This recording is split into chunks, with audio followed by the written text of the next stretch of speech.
Pero kinalkal pa rin ni Alan Peter Cayetano para painitin lalo yung ulo niya, no? Ang ulo ni Ping Lacson. I think magkakasubukan itong dalawang ito kung sino yung mauuna. Di ba? At sabi ni Ping Lacson, doon ka niya sa Payatas, sa Quezon City, kung saan ka bagay, sa kulungan. Because of the alleged involvement mga kababayan dito sa mga Ghost Project.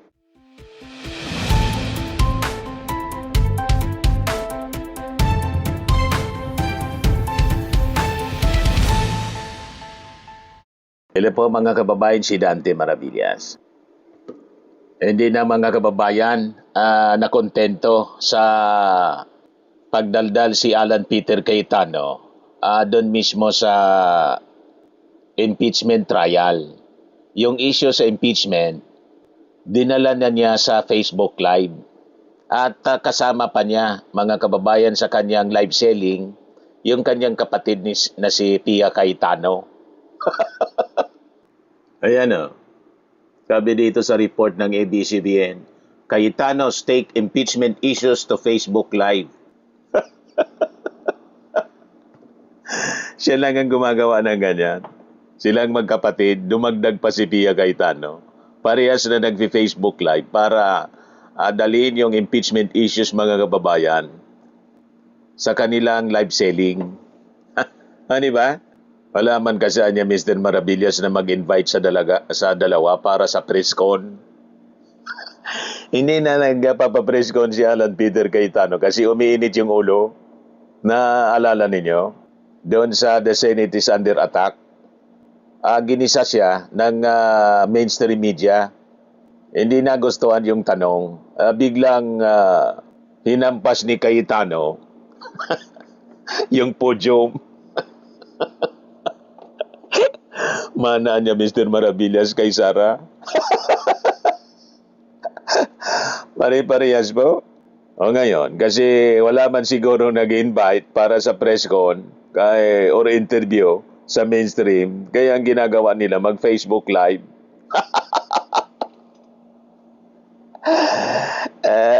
Para wala nang tanong-tanong. Kung anong gusto nilang sabihin, idadaldal nila mga kababayan. Pero sabi ko nga, malamang lalo matrubol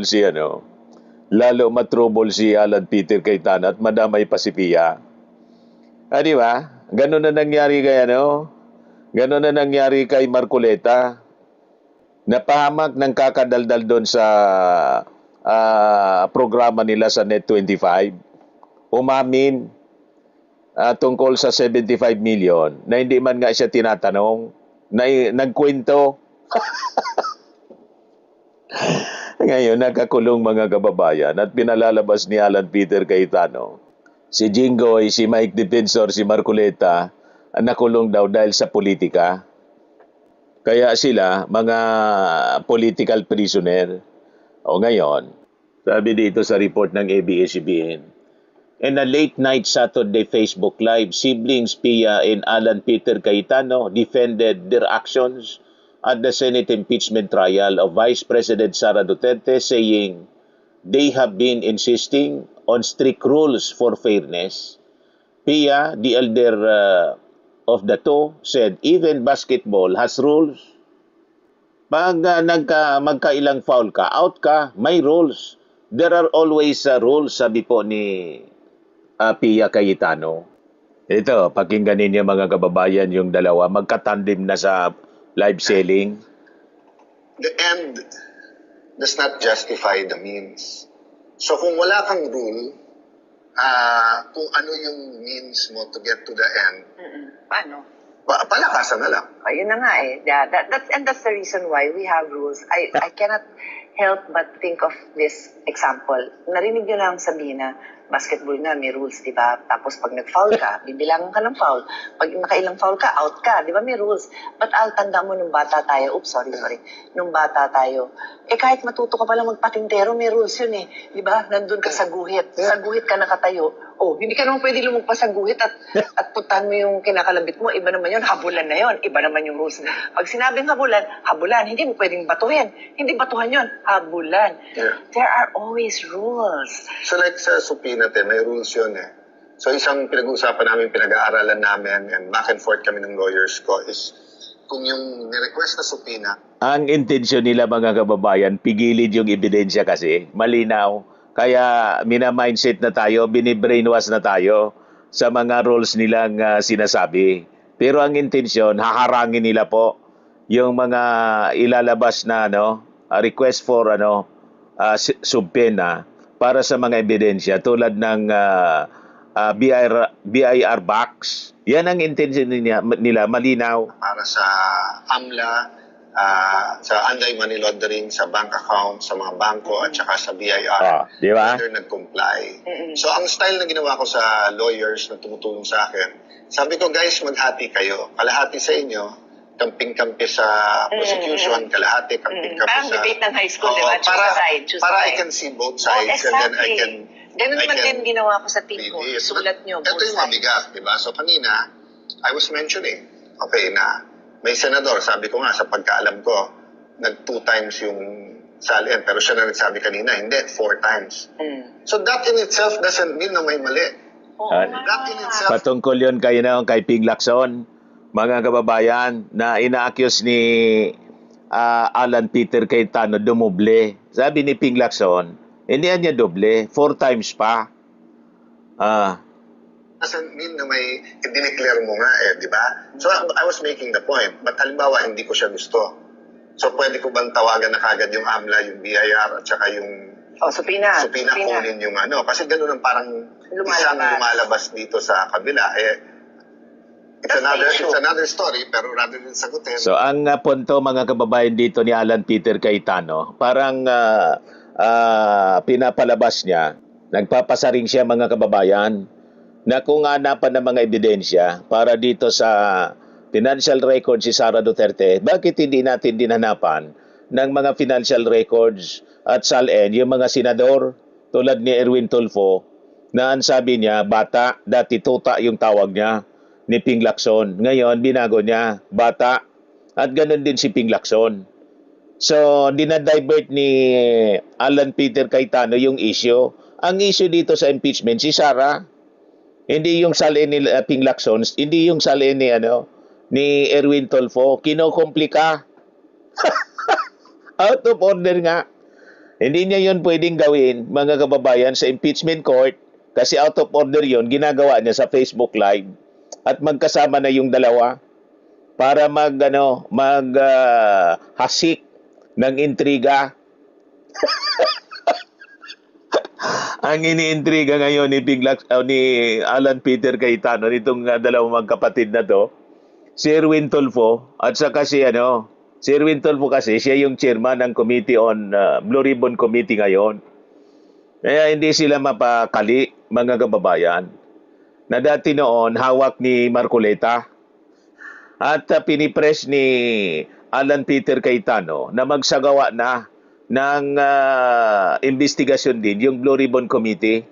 Sabi ni Erwin Tulfo, relax lang niya.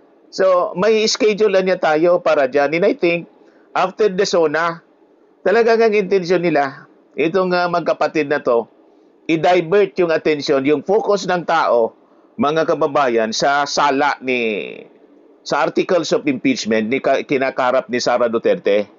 Kaya sige na po ang Facebook Live, yung dalawa, magkasama na, magkatandim na mga kababayan. Para yung kwento, mapunta dito sa mga issue na outside of the, articles of impeachment. Huwag tayong padidistract dito sa magkapatid na to. Etc. Iba yung sagot. But my point is, guys, pagka kasi may rules, protection natin lahat yon. Kasi hindi mo pwedeng, pag magsasaka ka, iba yung rule sa'yo. Pag bilyonaryo ka, iba rule sa'yo. Pag abogado ka, iba rule sa'yo. Eh di kung ganun, Iniiba nila yung kwento. rule Kaya. makers. Oo. Yung rule maker, yung sino gumagawa ng rules. Kasi papalitan lang yan ng papalitan eh. Di ba? Or yung joke sa atin nung bata tayo, yung golden rule.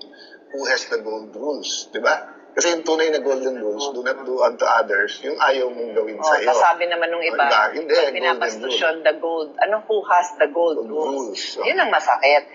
Let me put it this way, Ter. So yan mga kababayan, yung Facebook live selling ng dalawa. Tulad ng nung nauna na the Senate is under attack.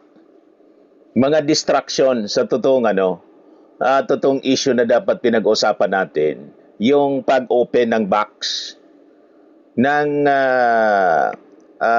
BIR para makita natin ano ba yung laman nun para sa susunod na articles of impeachment na pag-uusapan po Article 1, mga kababayan, kasi patapos na ang final witness na attend sa Tuesday daw, si NBI Director Matibag. So itong ginagawa mga kababayan ni Alan Peter Cayetano at saka ni Pia Cayetano, very obvious po kung ano yung intention. Diversionary tactic. Malamang may nagkukumpa sa kanila. Kung ina-accuse niya si Ping Lacson na may amo, malamang siya, mga kababayan, ang mayroon. May nagkukumpas dito sa magkapatid na to. Di ba obvious kung sino, mga kababayan? Ito, bumanat na si Ping Lacson. Huwag siyang mainip. Meron ding ghost project sa Taguig. Out of his 6.79 billion budget insertions under the 2025 GAA, 68 out of the 70 projects were implemented. So only 2 projects, equivalent to around 75 million, are left unreleased or unobligated.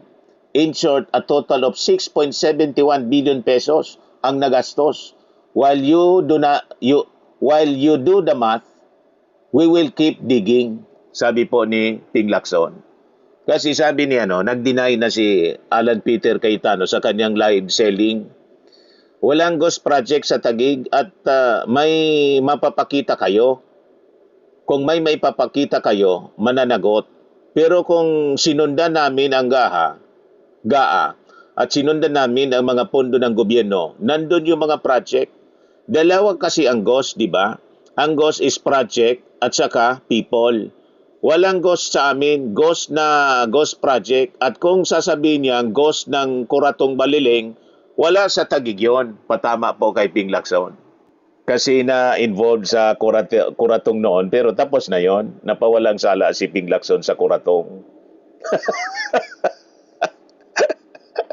Kuratong Baliling case, mga kababayan.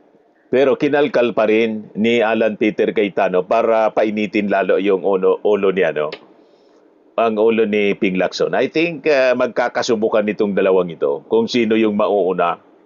Di ba? At sabi ni Ping Lacson, doon ka niya sa Payatas, sa Quezon City, kung saan ka bagay, sa kulungan. Because of the alleged involvement, mga kababayan, dito sa mga ghost project, sabi ni Ping Lacson. Tapos sabi pa ni Alan Cayetano, Pampilo ang pangalan mo, pero nililito mo lang ang mga tao Senator Panlito Lacson. Hindi na Pampilo, kundi Panlito. Pinalitan na yung Pampilo, Panlito Lacson. Nililito mo niya. Yun ang akusasyon, mga kababayan, ni Alan Cayetano kay Ping Lacson. Nililito yung taang bayan. Malamang baliktad po. Ang nanlilito si Alan Lito Cayetano. Di ba niya, Mr. Maravillas? Alan Peter, hindi na. Alan Lito Cayetano. Siya yung number 1 na nililito yung mga tao that the Senate is under attack. Alaman maniwala. O, di ba? Mga kababayan, tapos ina-accuse ngayon si na bata ng ating Pangulong Bongbong. kung si Erwin Tulfo, bata ni Lacson, sinasabi ngayon ni Cayetano na si Ping Lacson, bata ni President Bongbong, at malamang yun ang basbasa na susunod na Pangulo. What? May ganun ang insinuation, mga kababayan, si Cayetano. Ito ngayon yung report ng News 5, pinangakuan maging presidente. Tila hindi na raw nakikita ni Senator Ping Lacson ang umano'y mali sa administrasyong Marcos dahil napangakuan na raw ito ng posisyon sa gobyerno ayon kay Senator Alan Peter Cayetano. Giit ni Cayetano sa Facebook Live ngayong linggo, may latest na naman pala, July 19, kabilang daw si Lacson sa mga senador na napangako ang papalit oras na mapatalsik si Vice President Sara Duterte. Ang problema, kung diniretso na lang ang trabaho niya at talagang sinundan niya ang ebidensya, hindi yung amo niya, baka siya pa ang iboto kong president. Yan o. Yung ibang politiko kasi kapag tingin nila sila ang susunod na presidente o napangakuan sila, biglang nagkakaroon ng blind side. Sa Senate lang, ilan silang umaasa na kapag na-impeach si BP Sara, sila ang papalit. Isa na si Senator Lacson doon, sabi ni Alan Peter Cayetano. Talaga mga kababayan na ginugulo ni Alan Peter Cayetano ang impeachment trial. Talagang umabot na sa ganon na insinuation at akusasyon, mga kababayan. Ito ay sa tingin natin lang ginagawa ni Alan Peter Cayetano para kumampi sa kanilang side. Base mga kababayan sa track record niya ni Ping Lacson, independent po siya. Sa totoo lang, si Ping Lacson po ang pinakang objective. Very independent siya, gumalaw. Di ba po? Minsan nga nakikriticize yung Marcos administration. Kahit party siya, mga kababayan ng bagong alyansa o alyansa pala. Alyansa ng Bagong Pilipinas during the election. Siya yung pinaka-fair sa ating mga senador. At siya nga, mga kababayan, ang pinakang qualified to handle the Blue Ribbon Committee. Sa totoo lang po, wala kang makitang biases, mga kababayan, kay Ping Lacson sa pag-handle ng mga investigasyon. Talagang siya po, evidence-based siya. At sa track record niya, never siyang naging tuta ng sino mang presidente. Sa ngayon pa, mga kababayan, na sabi ni Ping Lacson, I will retire pagdating ng 2032. Hindi na siya tatakbo after na mag-expire, mga kababayan, yung kanyang posisyon bilang senador. Ina-accuse na ngayon, mga kababayan, ni Alan Peter Cayetano kasi sinisilip na kasi po yung mga ghost projects at insertions. Ano ba? Yung NBI, yung Caldero. This is, sign of desperation. Panic and desperation po ang nakikita natin dito sa magkapatid. Panic mode in desperation. Tama po? Ayan man lang ang ating mga latest developments ngayon. Ako po si Dante Maravillas. Bye-bye po. God bless.